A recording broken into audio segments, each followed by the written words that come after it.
Whichever way you look at it, it shows absolute arrogance, does it not? Regarding, of course, the former royal known as Prince Harry. Some might say occasionally the Duke of Sussex. But what really does happen now over the next 2 days, considering the fact that Harry did not bother to tell the English court that he wasn't going to be there for the very first day? Or did he? As ever, let me explain. Hi, good morning, Neil Sean here. Nice to see you. Well, yesterday was a big day, as one can imagine.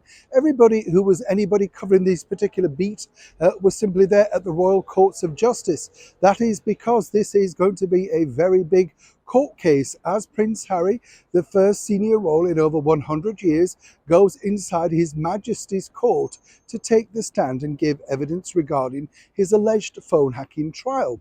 Now, as we've told you before, it's a very strange situation because this is very, very difficult indeed and going to need a lot of concentration, a lot of good memory, and more importantly, cast iron evidence. And that's going to be problematic, as we can see with Meghan and Harry's other narratives, stories, whatever you want to call them. As recently as Sunday night over in the US, they re-screened the Anderson Cooper interview. And if you recall on that particular interview, Harry really changed his story once again to that of the story with the Oprah Winfrey. So you can see the problems. Now over here, it's been problematic not just for the fact that he didn't turn up for the very first day of this hacking trial. We were told, of course, that he couldn't arrive because he was celebrating his daughter's second birthday. That is Princess Lily. That's right, Princess Lily.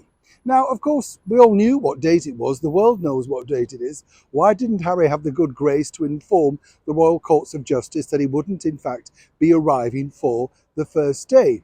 Well, speculation is rife, and as ever, we have to say allegedly. But you see, the shortest time that he has to be grilled by the Mirror Group newspapers, QC, makes it more difficult, doesn't it? The less time they have to ask him a lot of questions, then the better it is for him when he takes a stand. Even the judge looked completely shocked when he was told that Harry now would not be turning up until today, something that clearly he had no idea about. But what happens now? Well, apart from showing absolute arrogance to his father's, justice system, the Royal Courts of Justice, not only that, it's going to prove problematic because now, even more so than ever, the media are going to be scrutinising literally everything he says. Now, some insiders tell me that this wasn't simply the case of staying behind to celebrate his daughter's second birthday. It was about making sure that he was cast ironed, rock solid, fully rehearsed for any eventuality that may happen with the QC Andrew Green. And that's when it's going to be really difficult.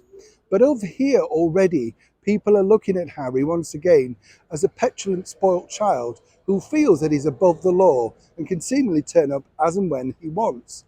He may find out by the end of this week that in fact things don't necessarily swing your way, even if you were once a member of the most, loved and powerful family in the world. Prince Harry seemingly, though, feels he can take these battles on very much alone. As ever, it's a developing story. When I know more, you'll know more. Neil Sean in the very heart of London.